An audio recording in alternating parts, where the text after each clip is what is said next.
Hello and welcome to this episode of Congressional Conversations, where we discuss the priorities of New York's Jewish community with members of the New York Congressional Delegation.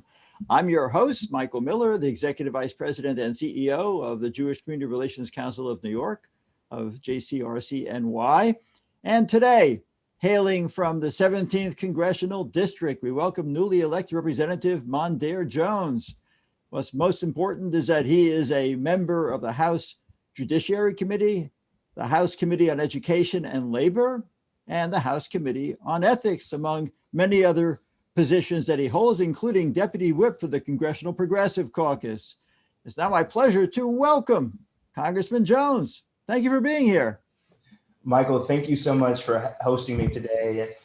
This has been a long time coming, even though I'm just in my second month of service in the United States Congress. It means the world to me to be able to speak with you today and to your viewers. Thank you. Thank you so much.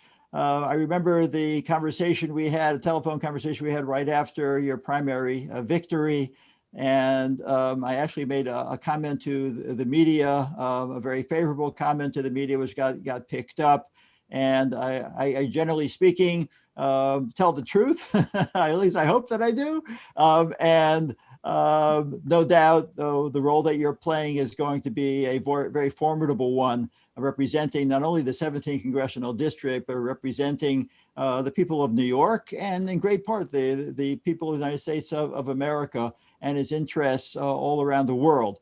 So let's talk for beginners, where you came from, what's your background, your experiences growing up, and your career path before the election, and how you chose to run for office. And what's important for our viewers, you are the first openly gay member, Black openly gay member of the United States Congress.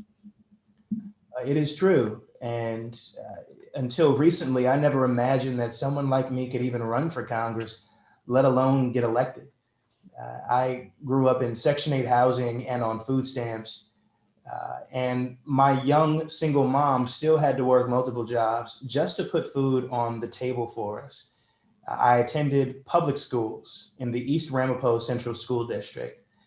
And despite those humble beginnings that I described, and of course, with the help of an entire community that raised me and that I now represent in the United States Congress, I was able to make it to Stanford University, to work in the Obama administration at the Justice Department, to attend Harvard Law School, and after working in private practice, to be a lawyer for Westchester County before running for United States Congress. And I've got to tell you, there were a lot of folks who didn't think that I could win that election. Many described it as improbable, especially given the odds I was up against. But thankfully, the people in Westchester and in Rockland counties, the communities that raised me, rallied behind me and gave me an opportunity to lead in such a time as this. And my goodness, are we facing overlapping crises, some of which we've never faced before. I say this as a survivor of the January 6th violent insurrection, really led by white nationalists who are troubled by the very existence of myself and you, and the communities that you represent as well. And so it has never been, I think, an appropriate time for the Black and Jewish communities to stand together. And I'm so grateful to be leading on that issue. Yes, and we're grateful to have you where you are. So maybe you should, if you would, please share with us your experiences on January the 6th. Were you on the floor? Were you in the gallery? What can you tell us about that day and what its impact has been on you? It was a very harrowing experience. I was seated with the rest of the Democratic House leadership team, of which I'm a part, listening to ridiculous, unsubstantiated allegations about mass voter fraud in connection with the November presidential election, when somehow things took a dramatic turn for the worse. I was, along with the approximately other 200 people, if you count the folks in the gallery overlooking the House floor and the folks seated on the House floor, witness to an announcement by either the Capitol Police or the Sergeant at Arms that not only had the Capitol perimeter been breached, Mm. but that the same domestic terrorists who had breached the Capitol were on their way to siege the House chamber where I and others were located. And for that reason, we had to lock down that chamber from the inside. A few minutes later, I heard a loud banging noise at one of the doors behind me, which meant that there was no security on the other side of that door.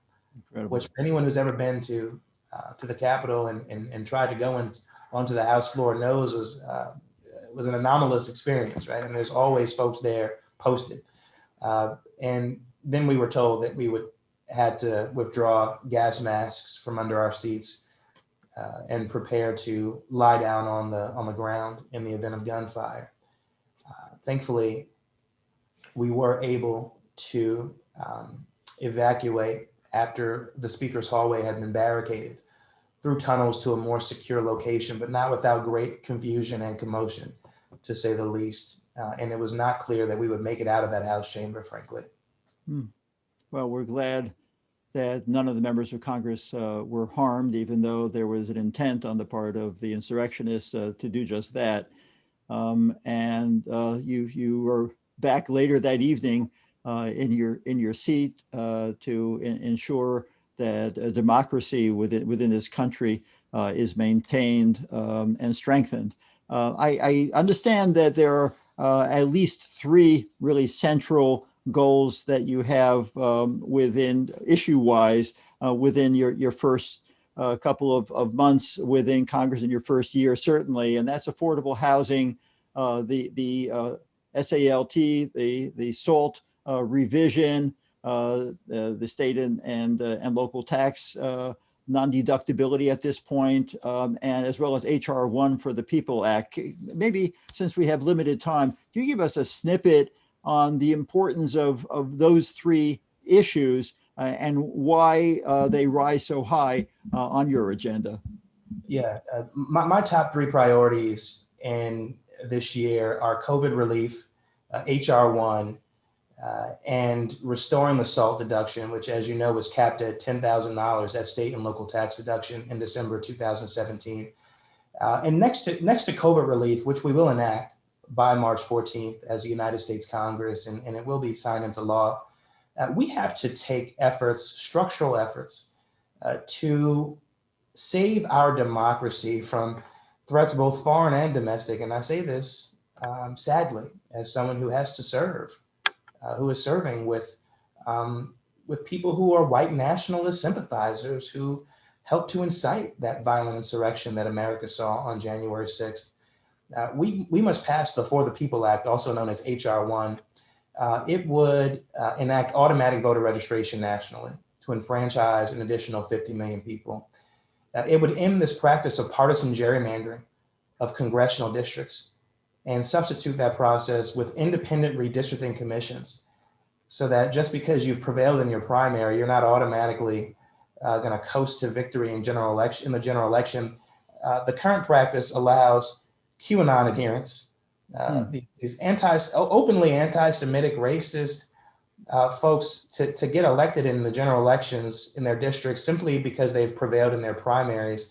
And that is a distortion of our democracy when legislatures pack districts in such a way as to ensure that legislators choose their voters rather than voters choosing their legislators. And of course, the other key provision, and there are many, but the third key provision of HR 1 is the enactment of a system of public financing of congressional campaigns. And that's important because we need more people from working class backgrounds elected to Congress. We need more women. We need more racial minorities. We need more people of various faiths. And when you make it easier for people to run for office, we get better policy outcomes. We don't have folks who are so detached from reality that they feel the need to debate the need for $2,000 survival checks in the worst economic crisis since the Great Depression. Yeah. You raised issues revolving around hatred and the expression of hatred. We certainly have found in the Jewish community that the most effective way of combating hatred is through education. And I understand that equitable access to education is also one of your priorities. So let's talk for a moment about that. But then I'd like to get into education against racism and hatred. How we ensure that not only people have equal access to education, but to utilize education as a tool to educate about racism and hatred. Absolutely. Let me just say, from a systemic standpoint, the way that we fund our public schools in this country is really an abomination. It is a largely property tax funded system that results in the concentration of tens of billions more dollars in white communities and the deprivation of Black and brown kids of critical educational opportunities. I am a former legal advisor. I was in this role as a lawyer for Westchester County. I was a legal advisor to the Westchester County Human Rights Commission, where I worked closely with the members of that commission to respond to the rising anti-Semitism in Westchester County. I'm really proud of that work and of the ongoing work of the Human Rights Commission in Westchester County. We have to make sure that at the earliest possible age, people all throughout this country are educated about the Holocaust, yes. Which some people unfortunately still deny. It's crazy. Yes. And that they understand that we are all God's children, right? We are all God's people. And we ought to treat each other as such. What we have seen, and I don't think it's any coincidence that we've seen a rise in anti-Semitism since approximately 2016, really reminds a lot of us, I think, of generations ago. And you know, when I look at the authoritarian impulses of some of our elected officials, one of whom has been defeated, thankfully, and that juxtaposed with the rising acts of anti-Semitism, I don't think there's any coincidence, and we have to prevent what happened a generation ago from ever happening again. And that starts with educating children, because it's easier to teach children than to teach adults how to behave in the right way and how to see the humanity in all people, and how to not be anti-Semitic or racist or misogynistic or xenophobic. Right. Children are not born to hate. They are taught to hate. And I couldn't agree with you more how much we have to teach to accept, to teach to tolerate, to teach to embrace. And Holocaust education, or education about the Holocaust, I think is crucial. Is there legislation that you're contemplating associating yourself with in that regard? Yeah, look, we have to make sure that at the federal level, where we don't have control over curriculum, we are incentivizing states and local school districts through federal dollars to teach children about the Holocaust, to teach children about the civil rights movement, to teach history, which has been distorted in many states throughout this country. We are living in an age where extremism is enabled by lies and misinformation about things that we used to just be able to agree on, right? I mean, we don't always reach the same conclusions from a policy standpoint, but for the most part, people in this country could agree on a common set of facts. Yeah. But even that is no longer true, given the advent of certain news networks, propaganda machines, frankly, that didn't exist a generation ago. Well, you spoke about the civil rights movement, and as we both well know that during that civil rights movement, the relationship between the Black and Jewish communities was very close, and many Jewish leaders, prominent among them, Rabbi Abraham Joshua Heschel, went to the South and marched with Reverend Dr. Martin Luther King Jr., and many other rabbis or individuals such as Goodman and Schwerner, who were murdered together with Cheney. But there's been an evolution in those relationships, regrettably, where there's been a division between the Black and Jewish communities. Can that rift be repaired? And do you see yourself in in playing some role to bring our Black and Jewish communities closer together? Michael, this is deeply personal for me. I grew up just a few miles away from Muncie, site of that fatal stabbing in December of 2019. I now represent Muncie in the United States Congress.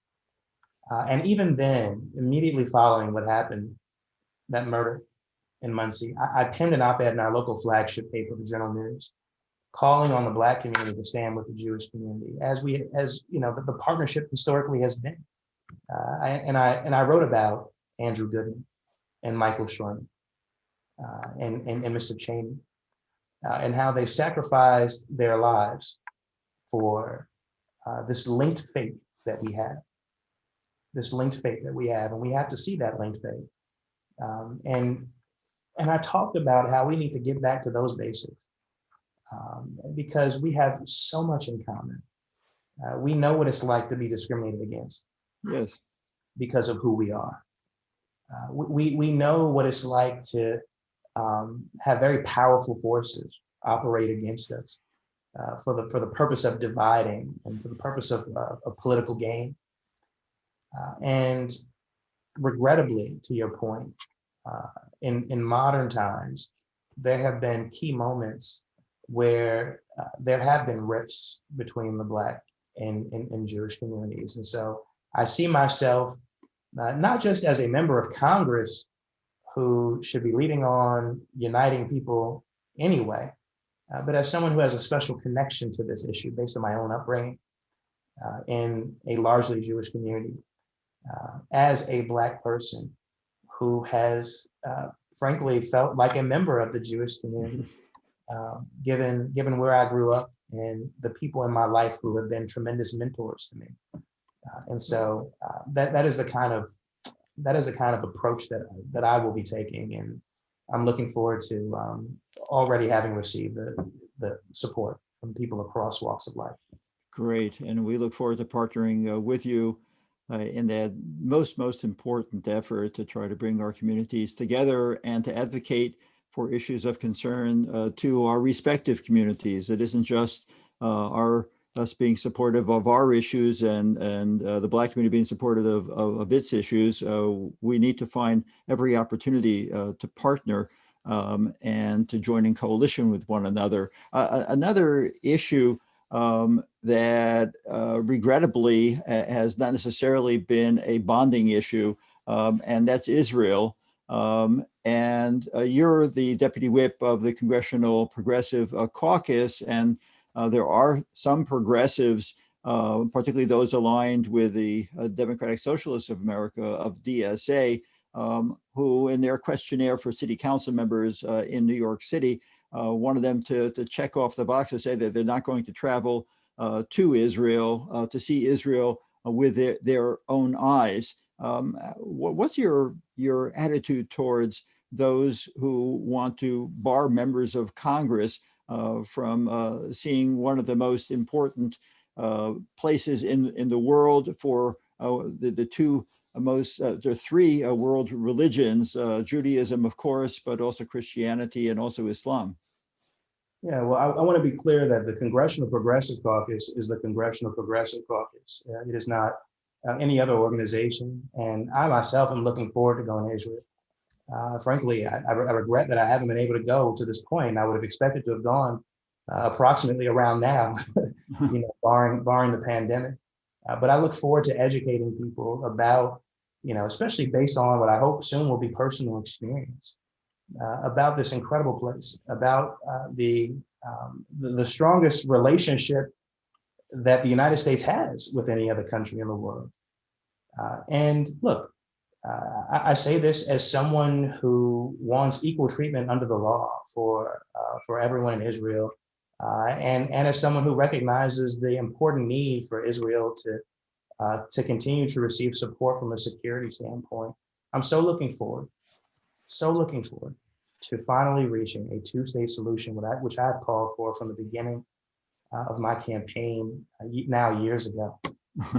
And I want people, and I want to show people that you can be a friend of Israel while being progressive at the same time.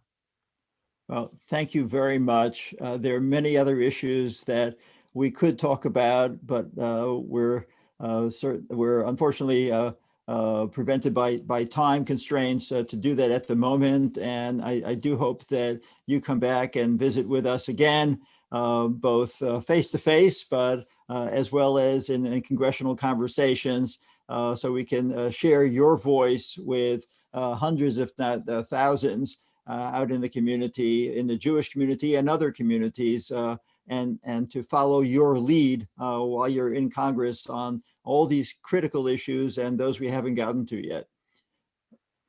So I so look forward to joining you in the future, and I'm really grateful for this opportunity and what will be the first of, I think, many conversations we'll have. thank you so much. Is there a last word that you want to leave with our viewers before we move on? I want the American people generally just to know that help is on the way. We have really been dealing with a number of existential threats over the past 4 years. And what I see every single day from my colleagues across the ideological spectrum within the Democratic caucus is a commitment to the values of this country, to restoring those values, and to legislating in such a way that America rises to the occasion and takes once again a leadership role in the world, and that government and its leaders take a real leadership role that is accountable to the needs of the people we represent. Thank you so much. Thanks for those inspirational words. And we're so grateful that you're able to spend some time with us today. Thanks to our audience, of course. Thank you for watching. To learn more about the issues we discussed today, you can check out JCRC-NY's 2021 Focus on Communal Priorities, which is available on our website, jcrcny.org. Our thanks to Congressman Mondaire Jones.